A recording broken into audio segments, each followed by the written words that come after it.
వచ్చేసి లక్ష్మి. నేను గోపన్పల్లి తాండా నుంచి వచ్చా. నా అప్లైనర్ కవిత మేడం, అఖిల మేడం. నేను ఒక ఆశా వర్కర్గా పనిచేస్తా. నేను చాలాసార్లు నాకు మేడం చెప్పిండ్రు, వినలేదు మేడం నేను ఎక్కువ. ఎందుకంటే ఇదంతా వేస్ట్, ఇవన్నీ సబ్బులేంది, పేస్టులేంది, తలకాయ నొప్పి నాకెందుకురా నాయన అని వదిలేసుకొని కవిత మేడం మీరు చేస్తారని షాప్ దగ్గర వెళ్ళింది, ఐడి క్రియేట్ చేసింది. ఒక టీమ్ ని తీసుకెళ్లి పైల్స్ గురించి 4500 పెట్టి ప్రోడక్ట్ కూడా ఇప్పించేసా.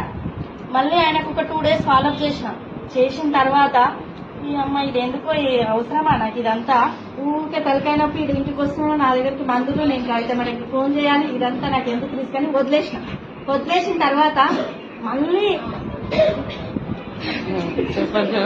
మళ్ళీ ఒక అప్లైనర్, ఒక గ్రేట్ లీడర్ మన మేడం చెప్పారు కదా శ్రీనివాస్ సార్, ఆ సార్ ఐడి క్రియేట్ చేస్తానంటే ఆల్రెడీ ఐడి క్రియేట్ అయిపోయింది సార్, నేను బిజినెస్ చేస్తా అనేసి మళ్ళీ కవిత మేడం దగ్గర పోయి మేడం నాకు ఇట్లా బిజినెస్ చేయాలని నేను మేడం అడిగాను.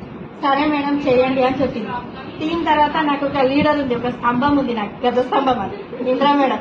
ఆ మేడం ఎన్నిసార్లు చెప్పినా నా ఎంబర్ రానే వస్తావా రావా అని ఒకటే పట్టినా, వస్తా అన్నట్టు. సరే అనేసి ఇక అప్పటి నుంచి బిజినెస్ చేసిన మేడం. నేను జాయిన్ అయ్యి ఒక 4 months అవుతుంది. నా ఫస్ట్ మంత్ లో నా కింద బ్రౌన్స్ అయిండు, ఇప్పుడు నేను సిల్వర్. నాకు శాలరీ వచ్చేసి 30,930 రూపీస్.